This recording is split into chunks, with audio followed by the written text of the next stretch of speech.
I remember we did a civil disobedience at the governor's house in California to get the bare minimum of recognition of that someone needed to step in and look at the Vallejo Police Department. So we had to like sacrifice ourselves for the greater cause of good, right? We had to sit in county jail for 24 hours, suited up and everything to get the attention that we needed. And it sucks, right? Because as families, we shouldn't have to go through these measures to get really what the respect, the support, right, from the state. So we had to like sacrifice ourselves for the greater good.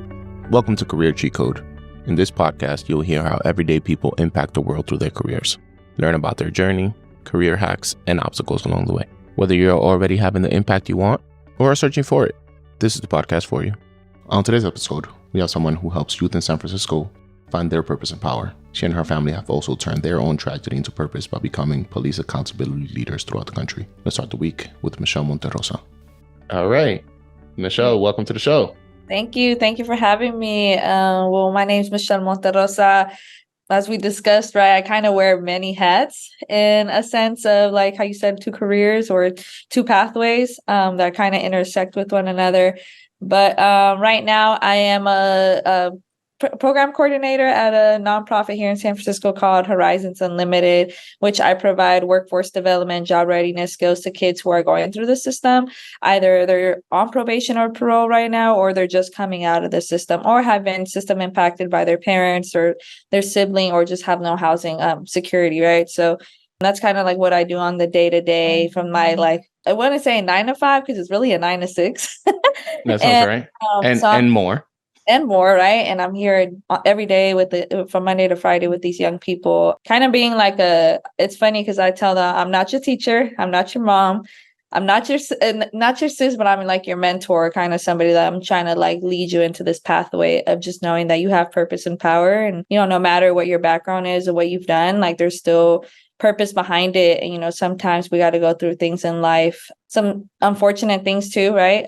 In order to find like your pathway, your purpose or your career. And tying that in, right? I had like my day-to-day life, but also when I lost my brother to police violence on June 2nd of 2020 during the George Floyd uprisings in Vallejo, California. I'm from San Francisco.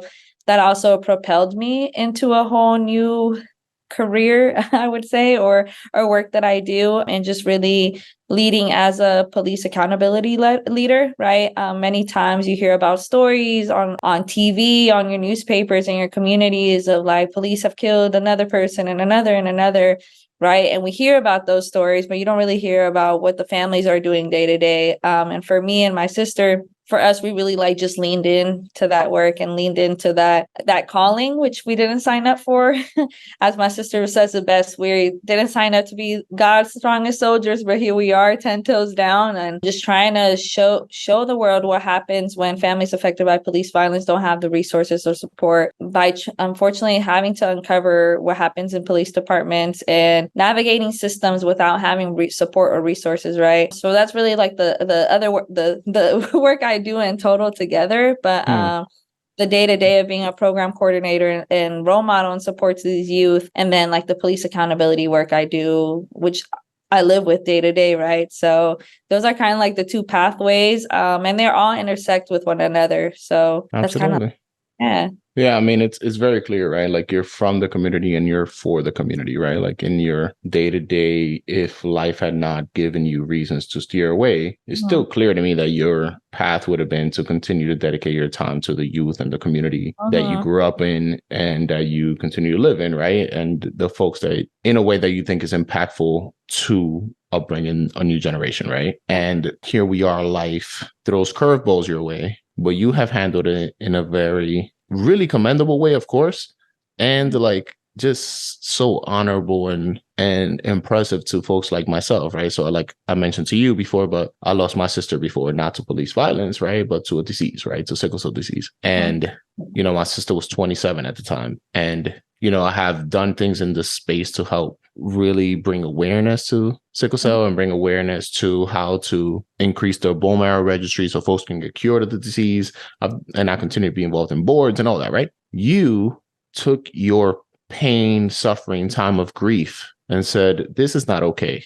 And this is happening in other parts of the country. How do I and my sister and my friends and my family, my community, how do we dedicate time resources, our brain power to make sure that this does not continue to happen to other families, right? And I think that's, that like when you and I first started talking, I'm like, that's not norm. And I think it's important to highlight that, right? Like, I think it's amazing, but it's also not the norm. Like, a lot of folks go through things isolated. You're trying to change the system.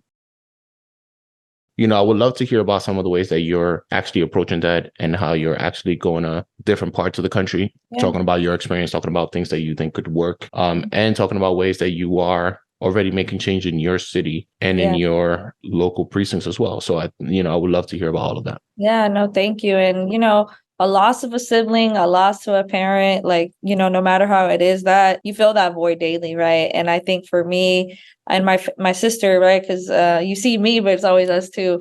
And it's like a duo. And I'm fortunate enough to have her, right? I don't think I would have been able to accomplish any that I have, or us as a family that we have, if I didn't have her to lean on one another. But yeah, just a little background, the extent of things we had to do to get attention, right? Like, it happened in 2020. We're in a pandemic, everything's on the news, what's happening to George Floyd and Breonna Taylor. And we're also like here in California, it's happening too, right?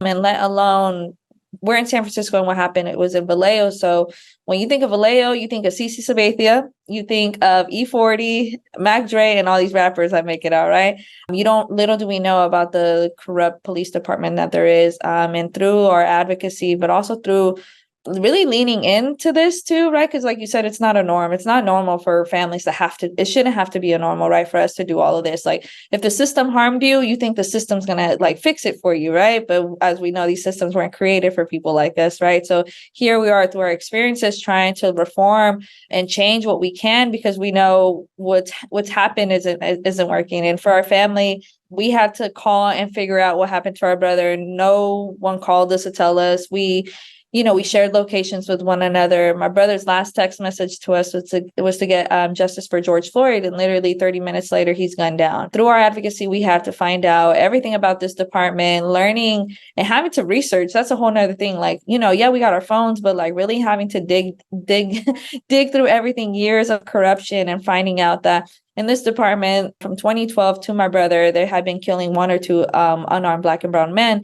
And there's a ritual that they have, is that they bend their badges of their stars as they celebrate who they've killed, right? That's already hella emotional labor to have to like unpack and research and find and learn. And, so for us, again, leaning into this and trying to ensure that, we've been saying this in the moment we found out we lost our brother this way, that what happened to him should not happen to anybody else. And that we stand firm in saying that we will be the last family. And through that, it takes a big toll, and it's hella bold to say like, we're going to be the last family, right? And with that comes a lot of work. So kind of the ways where in 3 years since we lost Sean, we've achieved so much. It's just being persistent and consistent. There's moments where we wanted to like be like, yo, I don't want to be in front of the camera. Can we not interview? Can we not do anything this? Can we just have 3 weeks to grieve? And I remember our former attorney we had at the time was like, nah, y'all don't understand how important this is. Y'all got to get in front. And from that moment, if he didn't tell us that, who knows where we'd been. Since that, him basically kind of shoving us and telling us, no, you got to keep going. We haven't stopped. We've had to heal as we go, and clearly heal very publicly. But for our family, it was really important for Ashley and I to, as we're talking about Sean's case, what are we doing to ensure that what happened to him doesn't happen, right? So looking at who's going to do the investigation, right? And my brother's case, it kind of worked in our favor that the DA recused herself, and then the AG took on the former AG didn't want to take it on. Now we have the AG, who's currently our AG, taking on our brother's case and investigating the department. But we just didn't get like that, right? We had to publish hella op-eds. We had to like send letters. We had to figure out, who do we know? Who do we call? Who can like say something, right? It was the first time that, because we're in San Francisco, our board of supervisors, everyone sent a letter to Vallejo, like, you guys need to let this family know what happened. Our city, you harmed one of us, one of ours, like we need the name of the officer and all that.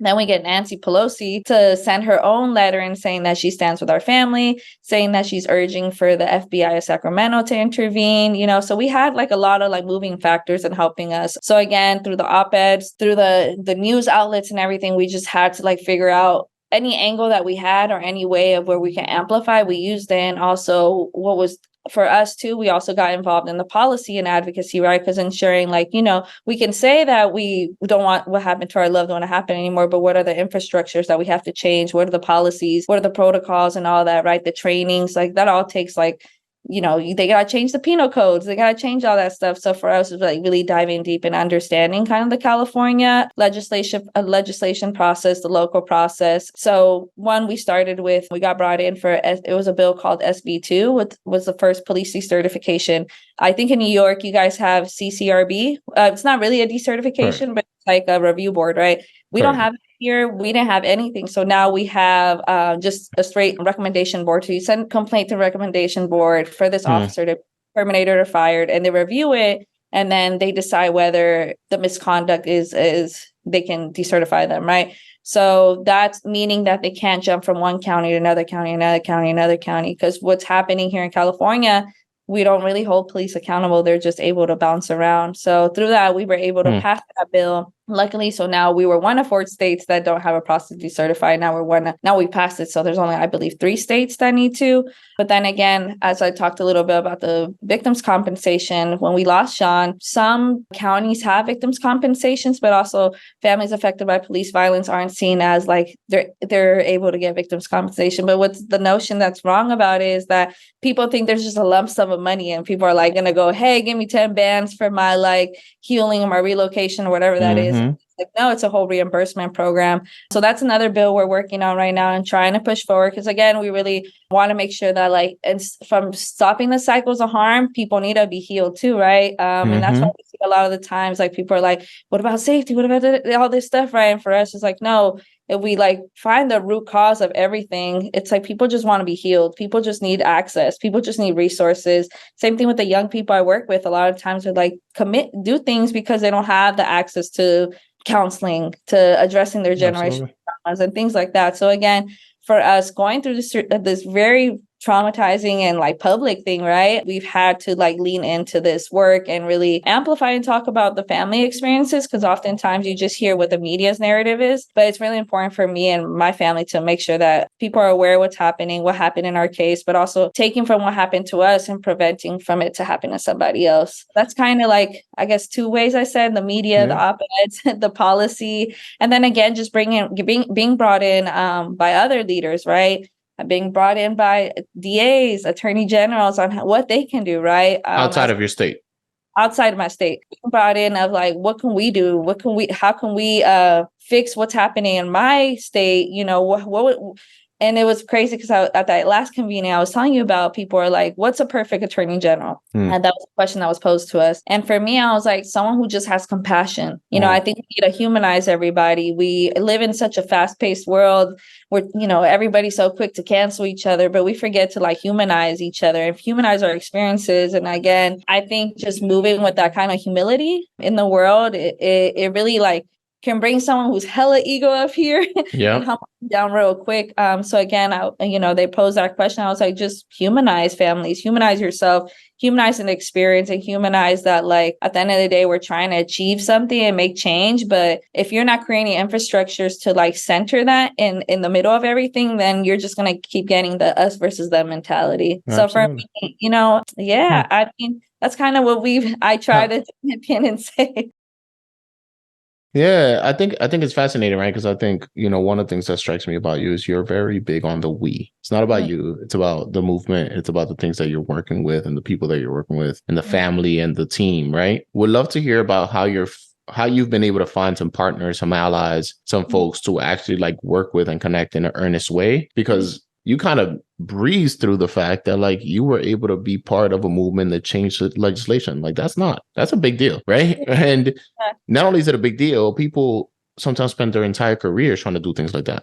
And you, in a matter of a few years, with some partners, some allies, some other organizations, some really boots on the ground, right, we're able to do that. So I would love to hear about that process and how you're able to like find these allies that are aligned with your causes. First and foremost, like, we come from a praying family. So for us, like, we don't move in any way without like really like trying to pray on it, because again, the movement is long and strong, right? But also you got to learn sometimes that in this space, it's hard to like connect with like folks that have good intentions, right? And we can come across some who don't have that. And, also learning how to navigate. 3 years in, luckily, the way I was brought up, I guess my family background and stuff have really helped me with that like different lens of viewing things and giving folks grace. But through our journey, I feel like as messed up as it is, not messed up to say, but like I feel like my brother's death ain't in vain. And like not saying that he was destined for that or anything, but I feel like there's purpose behind it, right?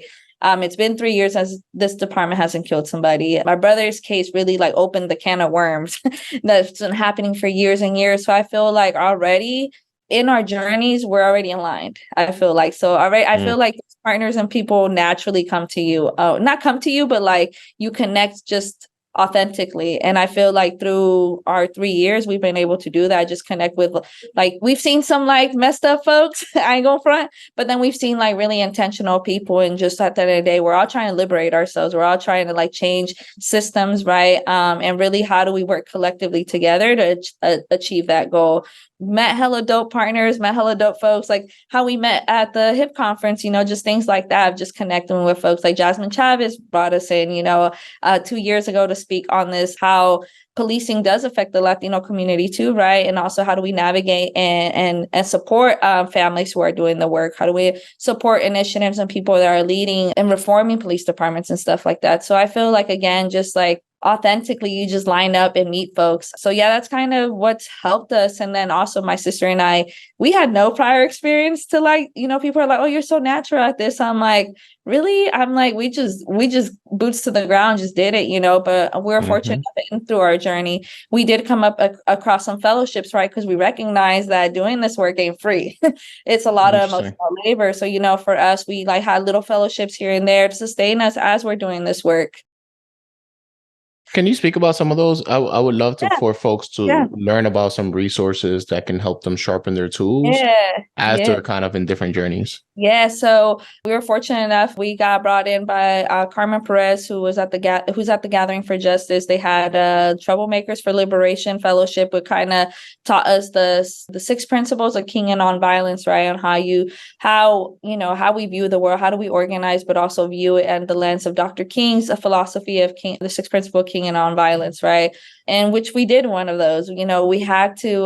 I remember we did a civil disobedience at the governor's house in California.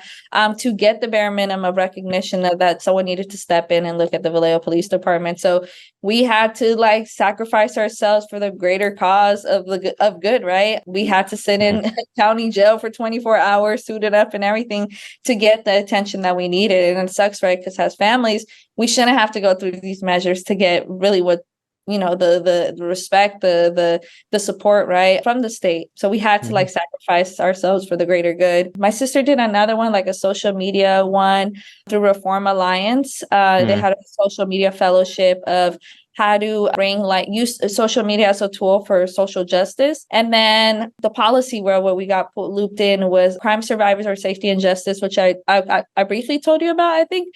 It's one of the largest survivor networks here in California, and where they bring crime survivors or victims to come together, share their stories, and take them to the state capitol and urge for policies and bills to be passed for like advancing our public safety, which centers healing and especially healing through action, right? Not more dollars to mass incarceration, no dollars to that, right? How do we really funnel dollars to really support the well-being of people in our communities? So those are three things that we've done and connected with folks. I love that. And, I think it's fascinating because I think you and your sister both have really high spirits still, and spirits that cannot be killed no matter what is thrown your way. And you all move through life where, unless someone like me is just asking you a shitload of questions and you're like, all right, Radhy, here's my story, right? Like, it's not the first thing that comes out, right? And that's okay. And it's fascinating to me that like you all move through life with your high spirits and with intentionality,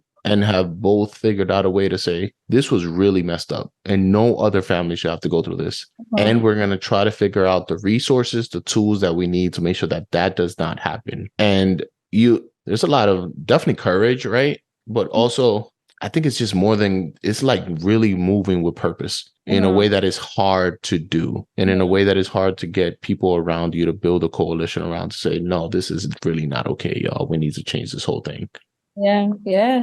It's challenging, and it's a lot sometimes to carry, right? Luckily enough, we have hella community, right? And we're building communities, and we're also building there's already a movement, right? About how do we strengthen the movement as we go, right? And recognizing that we are just one little piece of it. My brother's story is one little piece of it, and there's like hella families that came before and many more after, are unfortunately are coming after, right? Because it's challenging right now to make those immediate changes so quick, right? And also, I don't think we're in a world yet where people are ready to be that bold to make those bold changes right away, right? And I think we just play a little piece of it. With the work I do day to day, I'm trying to plant those seeds. How the coordinator that was here before planted it, my brother, and what's full circle is that I'm running the program that my brother went through here. Oh, At wow. nonprofit here. So for me, I see all the kids that I work with, I see little bits and pieces of my brother. So for me, it's like it's legacy work, and I'm still pushing his legacy forward. And as I do this work with purpose and love, I think it's so important to like do what we do in the world with in our work, whatever, and center love at the root of it. Cause a lot of people don't have that. Like I've met some of my youth that they're like, damn, I've never felt like a space. I've never felt like I had a home. I never felt like I had someone that really hear me out or provide me with resources. So for me, again, it's just being that like, if you don't got it, I'm gonna figure it out. We're gonna get it, or you're gonna have something. And I think for me, it's all about how my mom raised us. It's just being rooted in love. So tell me about your day job. Is this at a community center? What is your role? Tell me about your day to day when you walk in on a Monday. What does your day look like? What does your week look like?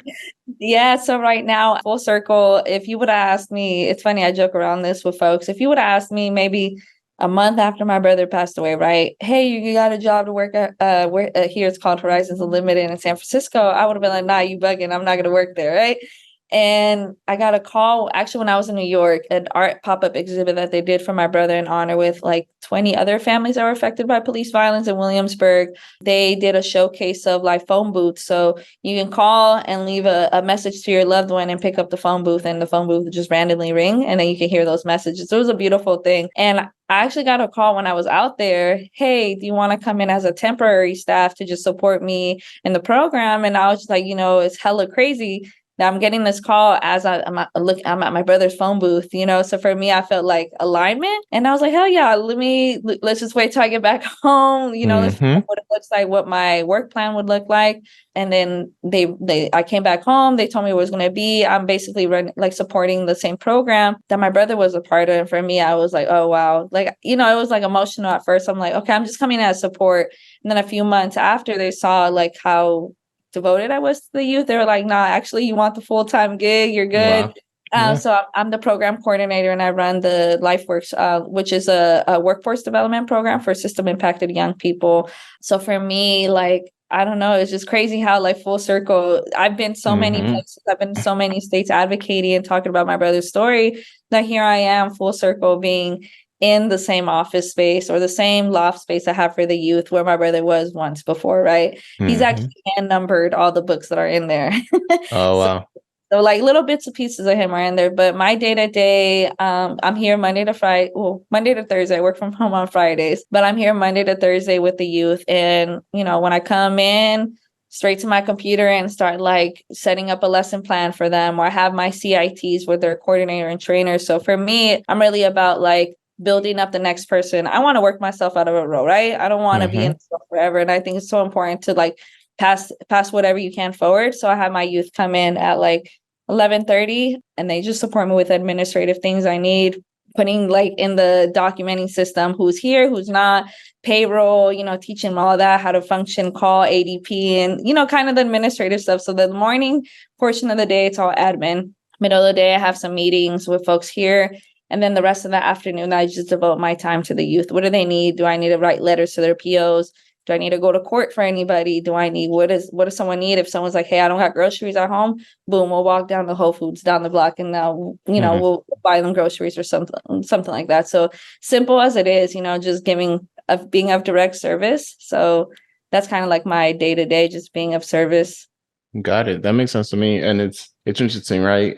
Because you're doing this and you feel like one thing I learned through grief counseling was that's called the synchronicity. when you're having a conversation with someone and then like something reminds you of your brother in the moment and it feels like the universe aligning. Mm-hmm. The technical term that I was taught was synchronicity. I'm like, that's amazing. It's important to hear from you about how you're doing this work and how you're teaching these young people these tools. And a lot of that reminds you of your brother.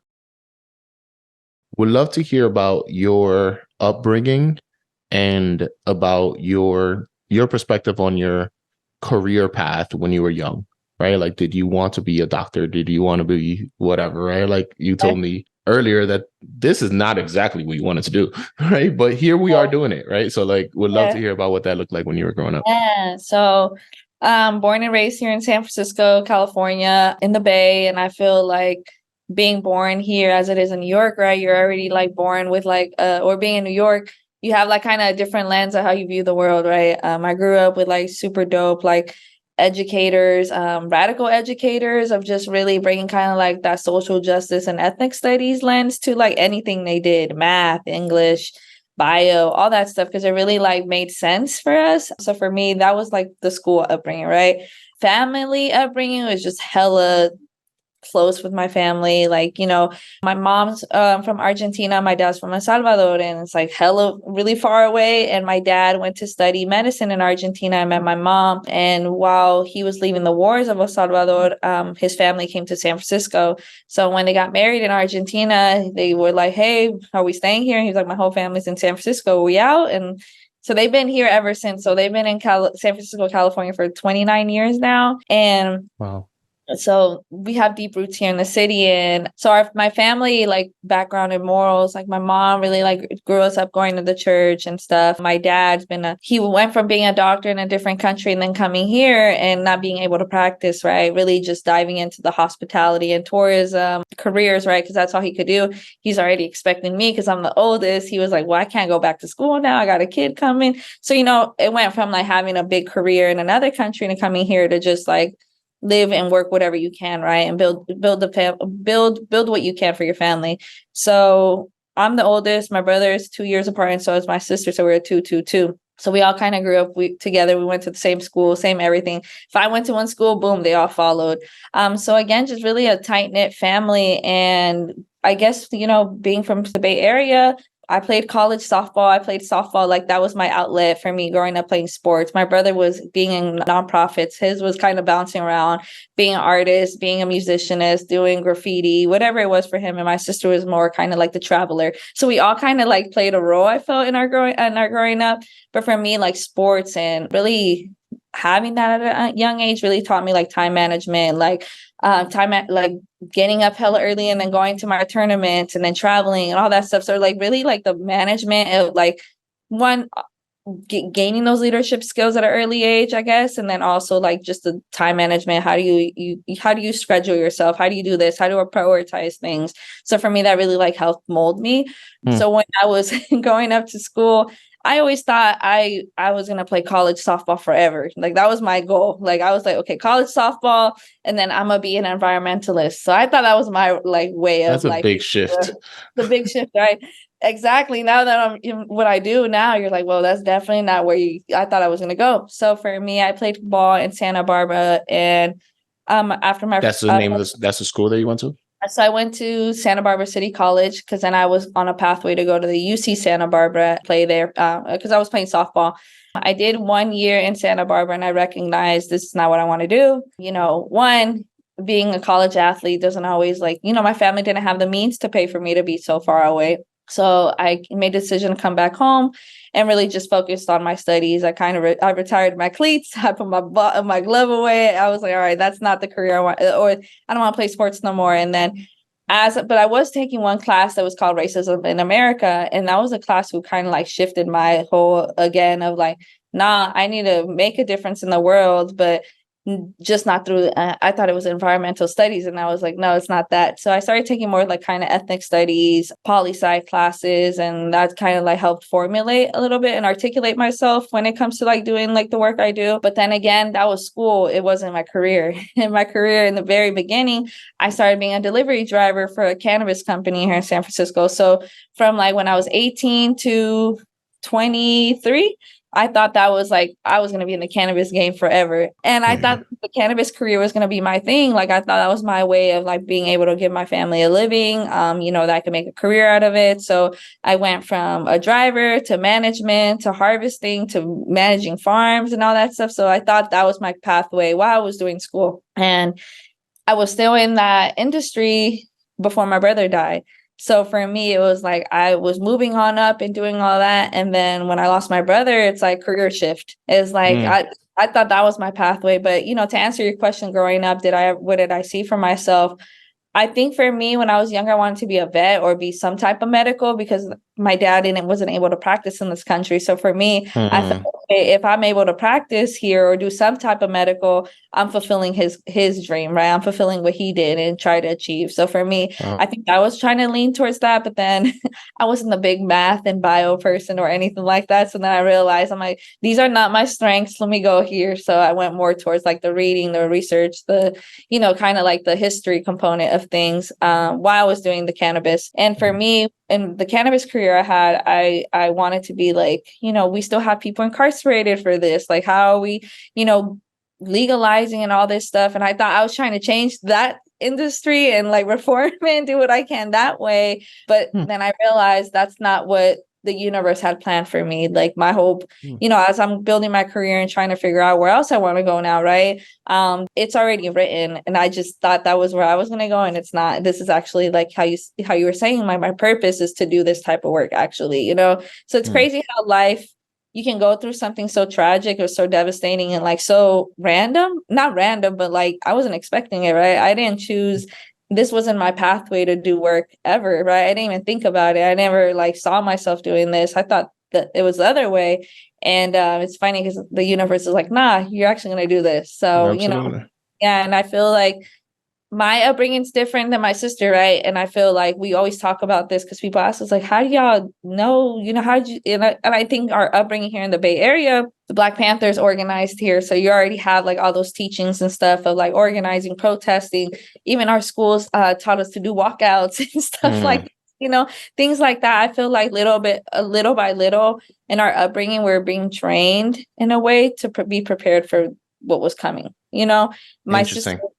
My sister says it best because for her, she was a youth ambassador in Uruguay. She went to Nogales to protest against the School of America. She went to learn about corn preservation. So things like that, right? I felt like little by little, we're being set up to do the work we're supposed to or destined to be doing. So yeah, that kind of answers it. No, it does. And I mean, even when you mentioned you were working in the cannabis industry and in your mind went from how do I work in this industry to how do I reform and how do I help people in this industry, right? Like your heart was always in it. Your skills were always continuing to be sharpened.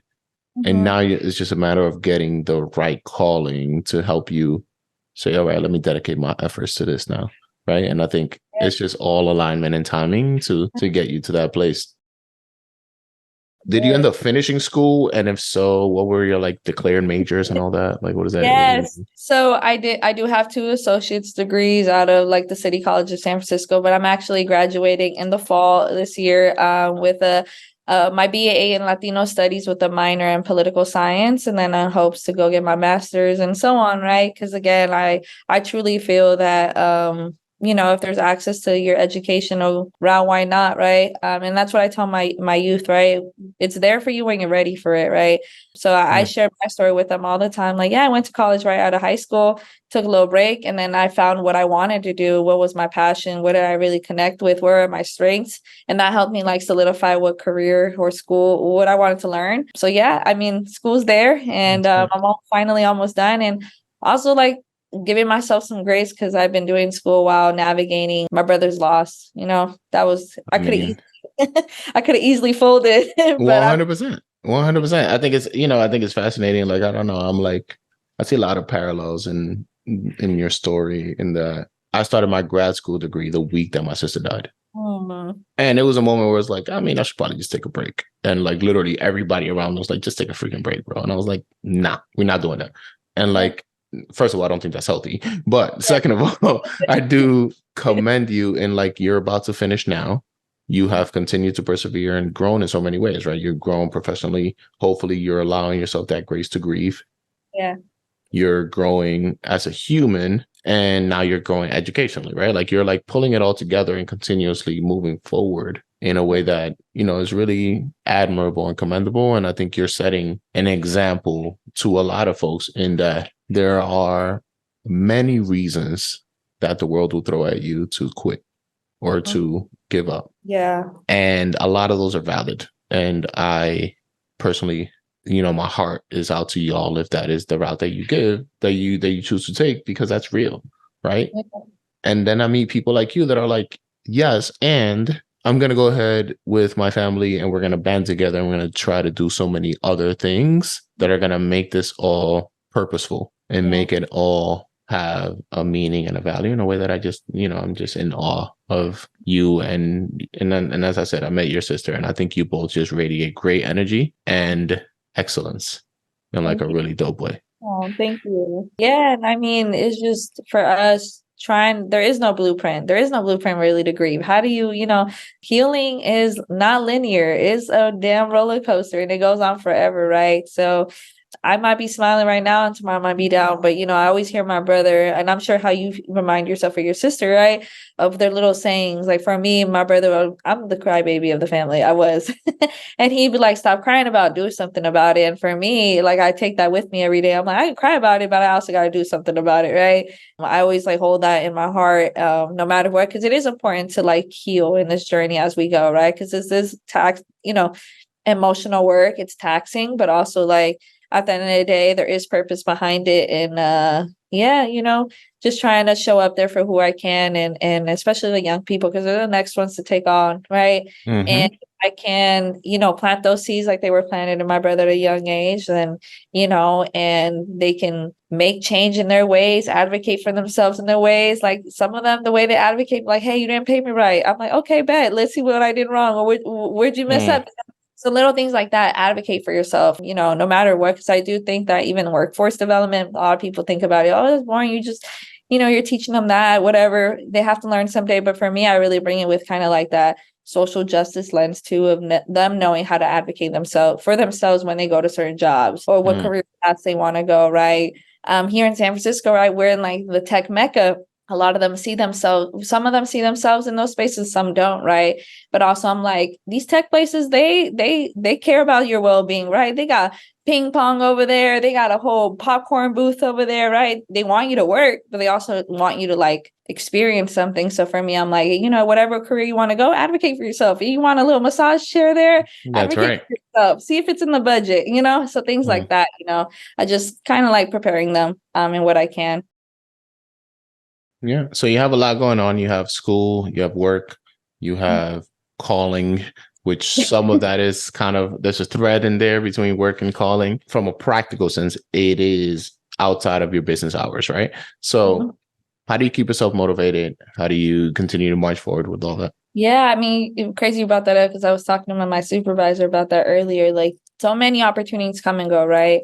And I think it's hard sometimes to say yes, yes, yes to everything. And there's moments where it's okay to like really be like, do I have like, am I right in the mental state to do something? Am I physically okay to do something? So I think for staying motivated in that way of like knowing that it's my well-being okay, I always like want to like make sure I'm grounded and intentional before I dedicate my time to something, because I also never want to say yes to something and then I know I can't be my full 100% there. You know what I mean? And for me, motivation is clearly my brother, no matter what, that's my motivation, but also like the young people I work with and my family. They're really what ground me, because I know in our time we are going to see changes, and we are seeing changes because there are conversations that we've heard years before that were never really have been at the forefront, and they're happening now. So I think we're part of, like I said, we're a small piece to like a bigger thing to come. But I mean, motivation is just, again, my brother, even though he's not here in the physical realm, he's on the other realm, guiding us in what we're supposed to do for him and for so many. But also like, for me, I'm all about wellness, like motivation, like, yes, my brother and everything, but also like physically, right? What am I doing? Like take care of myself. If I can just go move and walk or go to the gym like twice, things like that, right? Like the bare, like things you don't really think about or talk about, but like even like your well-being, because this work is heavy. This emotional labor is heavy, and you can we've seen cases of families like lose themselves because of this work because it's so taxing on one another. So again, for us, it's really like grinding ourselves and experiencing wellness, but also like reclaiming space and land. So for what me and my sister like to do now, that's the summertime. Try to go to the nearest river. Try to go to the beach. We try to take our hikes, things like that, and be with our family because we know like our Monday to Fridays are like heavy, but also like, I mean, like you said, the work doesn't really end from just 9 to 6. It continues even in the afternoon after that, right? So just having those little moments to kind of unplug or be by yourself, Nazrel, are there any forms of media that could be a book, that could be a show, that could be anything that you consume that has helped you personally or professionally in any way? I will say this, and it's one that I take back to one of my coaches that he gave me when I was younger. I think it was the former Duke coach. It's called Mind Gym. And Mind Gym is really a book that really helped me at a young age navigate like being a student athlete or how to even be a person or how to navigate things, because when I played, I was a utility player. So they taught me every position. But when I played for high school, I was a pitcher, in those tough situations, how do you get yourself out of that mindset of like, am I about to strike this person now? Or I'm about to walk them. So like, I always approach kind of like anything I do with that like mindset of like, what am I doing to prepare my mindset to be ready, right? To not strike out or to not walk them. You know what I mean? And I don't know if that analogy really works in the work I do, but it's a book that really helped me as just an individual in my upbringing and how I am now. As far as like books or movies or anything for like where I am in my career right now, I don't know, man. I mean, the stuff I read in school sometimes is like helps me really articulate what I'm trying to say or do, or how, history is repeating itself anyway. So like things that my teachers give me, but not really like a book like right away that I can think on the top of my head. That's fair enough. Yeah, but Mind Gyms is the one. Got it. I love it. I'll take it. Is there anything else that we have not discussed today that the world should know about Michelle? I'm still very early in this career.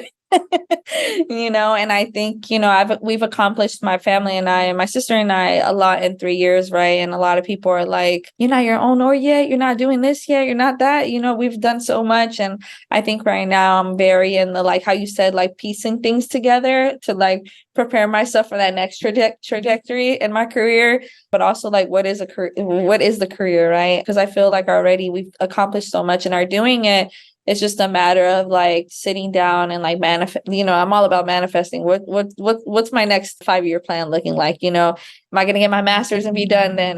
What's the next thing, right? Or where do I want to see myself? Where do I want, things like that. But in the middle of everything is just seeing even like where my brother's case is going, right? I think no matter what I try to do career wise, it always like ties back into like my brother somehow in some way, because that's still very fresh and, navigating the court systems, we're 3 years in and are still a long fight away, to see what justice looks like. So that makes sense. Preparing ourselves for that too. So, yeah. I mean, you're very young in your career, and yet you are becoming a national brand and an icon on how to do transformative work in this space. So, I think the future is extremely bright. And while I think it's unclear how that manifests into a career path, right?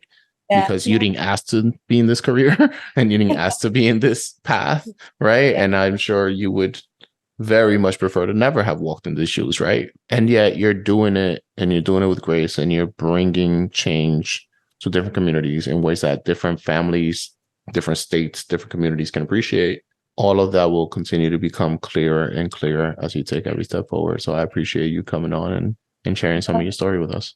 No, I appreciate you, and thank you for the time, and just thank you. I hope you enjoyed this episode. If you did and believe on the mission we're on, please like, rate, and subscribe to this podcast on whatever platform you're using, and share this podcast with your friends and your networks. Make sure you follow us on Instagram and LinkedIn at Career Cheat Code, and tell us people or careers you would like to see highlighted. See you next week with some more cheat codes. Peace.